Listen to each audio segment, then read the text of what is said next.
Welcome to HITea With Grace, where we spill the tea on HIT. Today is a very special health episode with Amanda Rees, CEO of Bold. She's a fall prevention expert, and she was a panelist on a recent panel I moderated at Health on the topic of fall prevention. So thanks for joining me, Amanda. Thanks so much for having me, Grace. Excited to chat again. So thrilled to chat too. So tell me a little bit about the career path that brought you to your role today. Sure. So it's probably three different things that all came together to the founding of Bold. My background was in chemical and biological engineering, heavy research focus. I was really interested in climate and energy and began sort of working in that direction. I also have always had a passion for dance and movement. And so I, for fun, was also teaching spin classes and Tai Chi and yoga.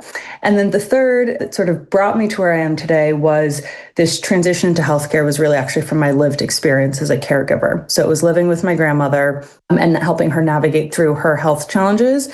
And Bold really sits at the center of all three of those. We do research around how do we improve the tools and the digital, services available for aging, focus on movement as medicine as one of the most critical pillars of lifestyle medicine. And of course, we think a lot about aging every day and how do we support people in maintaining their independence and quality of life. And so those three things sort of came together with myself and my co-founder when we decided to start Bold. Fascinating. So tell me, we often say falls are one of healthcare's most preventable and most expensive crises, yet they're largely invisible in the national health conversation. So given your in-depth experience in this space, why do you think balance and fall prevention has stayed under the radar for so long, despite all of this data? And do you think that the real scope of this problem is medical, social, economic? Is it a mix of all of it? What do you think? I think it is a mix of everything. And I think that's what has made it challenging and honestly frustrating. I know that large health plans have made efforts on fall prevention, but everyone tends to start with falls are such a big and overwhelming area, and then they carve out smaller and smaller areas. And so we've failed to really address it more preventatively and holistically. I can give an example of that, which is we've done work where after somebody has a fall and an injury, then a health plan might say, okay, and now someone's already had a fall, they've been in the hospital, they've been discharged, let's prevent them from having the second, third, and fourth fall. That's great, but it's really that first fall that can be the most dramatic shift or moment in someone's health. I think we have to really think about primary prevention versus secondary or tertiary. And the second piece is I think it does require really designing and being empathetic to the consumer, the individual, the patient, the member. And I think that's an area where, again, healthcare organizations have struggled to really say, if you want to drive behavior change, you want someone to get moving, active, try these balance programs, you have to kind of make it fun too. And I'm not sure that that's always been sort of the strength or superpower for these organizations. They think more around compliance or, follow through or adherence. And so our partnerships that we have, I think, has really brought that more consumer member-centered focus to say, these things don't have to feel like a slog to get through. It can look like more than just a therapy. You can build classes and programs that are really enjoyable and support thriving and shift bigger behaviors. But behavior change is, I think, the hardest nut in healthcare to really crack. It really is an integrative approach versus that kind of singular approach that healthcare is currently taking on it. From your perspective, what are some of the exciting innovations or shifts in the way the industry is thinking about things that's turning fall prevention from reactive to predictive into being fully integrative versus just, a singular thought? Yeah, great question. There's definitely been some shift in sort of policy and focus areas, and I'd say especially within stars and quality. So falls have been one of the lowest performing areas in the stars and the health outcome survey measures historically for years.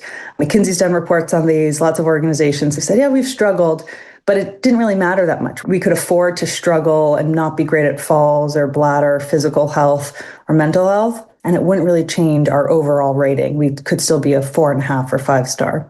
Now those ratings have become the shift of those measures have become more important. So they've gone from 3% to 12% of the ratings in a short period of time. And I think that's a real signal that we can't ignore these things that are hard to do, that are foundational, critical, and evidence-based, and plans that figure out, or Medicare Advantage plans that figure out how to do that, will be rewarded with better performance payments and bonuses. That's fantastic. And do you see a path where fall prevention innovation could be a reimbursable standard of care, similar to diabetes prevention or cardiac rehab? What do you think on that? I definitely think so. I think one of the challenges has frankly been so many people would be eligible for fall prevention that finding out the right level of reimbursement, right? It may be at a lower reimbursement rate, or designing the structure that would actually make that widely adoptable. But Medicare Advantage plans have a lot of power to say, we're willing to bring this in and offer this as a new tool and have there be no out-of-pocket cost. So there's no copay. And I think that's where we've seen some of the most creative and innovative partnerships happen, are our national organizations that say, we see the cost, right? So there's part of it is the performance and the bonus, but we also see the cost impact of falls for driving hospitalizations. And so whether or not there's a reimbursement, we're going to come up with an investment, and we'll put money towards giving this prevention program, and we'll expect to see a return. And honestly, within 1 year, Bold has been able to demonstrate those types of outcomes. So when the policy of reimbursement doesn't fit, you can kind of innovate and come up with new business models or structures to work with our partners. That totally makes sense. And, it does seem that a lot of this work has to be done and kind of developed towards the senior population. I mean, no one wants to fall, right? But we especially don't want seniors to be falling. So how do you overcome the stigma about adoption of technologies that depend on older adults' comfort and trust? Do you think that there is a challenge there, or a stigma there, that is making some of the adoptions of technologies and new processes challenging? So when it comes to older adult tech adoption, it's the vast majority, over 80% of older adults are using technology every day, and the vast majority are using it to help them with their health, manage their health, look up health information.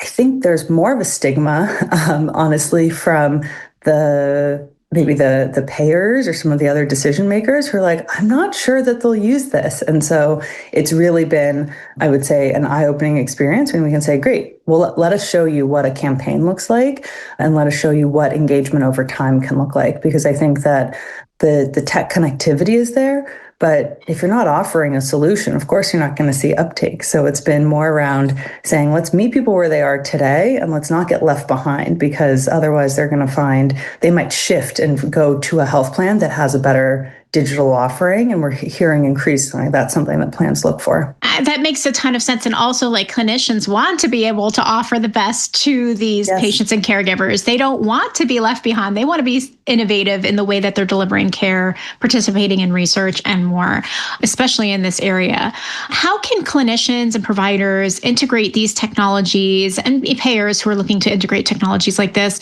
without overwhelming the typical workflow or the patient relationship? And what's working when it comes to kind of bridging that gap? Sure. In so many ways, the workflows are already there, right? Actually, a lot of clinicians are talking to their patients around concerns for falls, for physical activity. And then I say, great, you should be doing these things. Maybe they talk more holistically around other lifestyle changes. And then they say, great, please follow through. And then there's no way to know, has that individual actually followed through? So one of the things that we've done is, as after a visit, Bold can be included in the after visit summary, so that there's a specific concrete action that patient can take to follow through. In other cases, it's been, honestly, exercise prescriptions. We have exercise prescription pads, and some of our partners really love that, because just like you would follow through on some recommendation, having that physical sort of, yes, I should be doing balance training, once or more times a week, and then share back my results.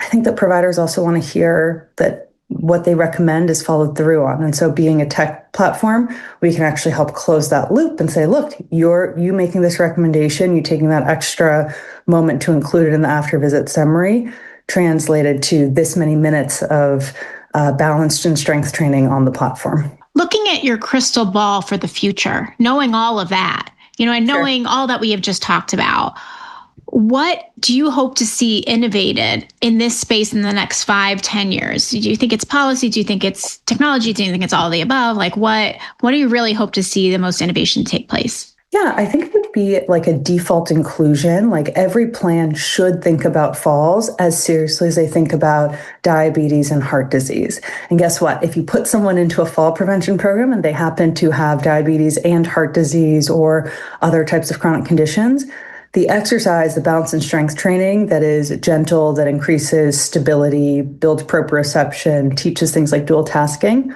that's really good for these other conditions.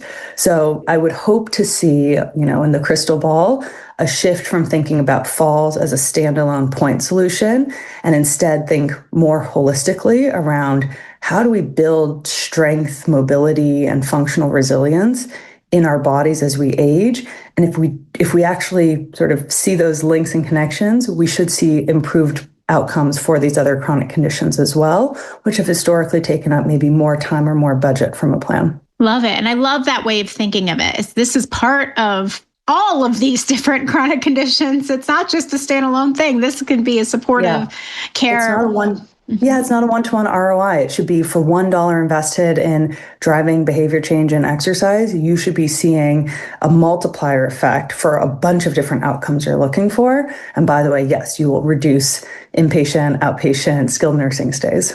Very inspiring. Now, while my listeners love to hear about what's happening in this space, and thanks for being so generous with your wisdom, they also love to learn about what drives women leaders like yourself in healthcare technology. So I'm wondering, what are some things that you do in your daily life that help you work your best to make a difference? Yeah, I mean, it's a little bit the same medicine that we recommend for others is I do think being physically active and carving out the time. So if I rewind to when I was a caregiver and that became increasingly burdensome, and there is still probably a disproportionate majority of caregivers, family caregivers tend to be women. There's some pretty, unsettling stats around caregivers' health starts to decline.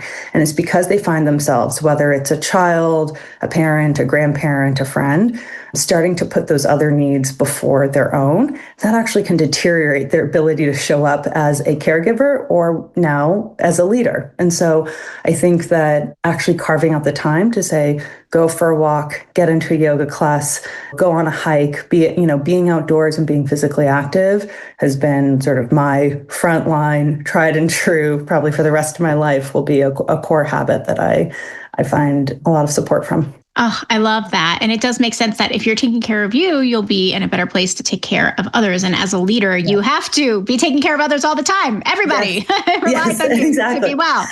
If you could give your younger self a piece of advice, what would you tell her? I think I would say, enough to just go for it. And I think it's something I tend to share with folks a lot, just because it might be your first time starting a company or doing a process being in a role you haven't been in before, whatever that might be. I think I definitely enjoy and have benefited from learning through experience. And so if you are always waiting for one more thing to happen before you give it a try, you're just delaying the time to actually learn something. And so it's honestly around being bold and saying, I don't want to wait for permission or wait to be told now's the right moment. When you're ready, go for it, even if you're a little bit tentative. Be bold, says the CEO of Bold. Be bold, all. So to finish this conversation off right, where can our listeners find you online? Yeah, you can visit our website, which is www.agebold.com. Check us out on LinkedIn. We're always growing our team, and we'd love to talk to folks that are interested in bringing our types of solutions to their members. Terrific. Now, before I forget, did you happen to bring tea with you today? And if so, tell me about your mug. Okay, I brought coffee, but I did bring a mug. It's actually a mug from my grandmother's house. So it's kind of like a probably mid-century funky mug. My grandmother had a major collection of mugs and no two matched. It was just like truly over her lifetime, family members would bring her back souvenirs or she would see something she liked and brought her joy. So this ends up being one that I now have that doesn't have a mate, but it brings me a lot of joy. Oh, it's beautiful too. It's green and it's floral and it totally looks mid-century. And I can see why it brings you great memories of your grandma, which is fantastic. Clearly a strong woman like you. Thank you so much for joining us today. Thanks so much, Grace. This was really fun. And thanks to you folks for joining us too. Check out the HITea With Grace podcast for more interviews with great guests like Amanda today. Cheers. Like a Girl Media is more than a media network. It's a community. We want to meet you and amplify your voice and the voices of outstanding women innovating in healthcare. Interested in starting your own podcast or hosting an event near you? Connect with us online or in person. We're here to support and empower you.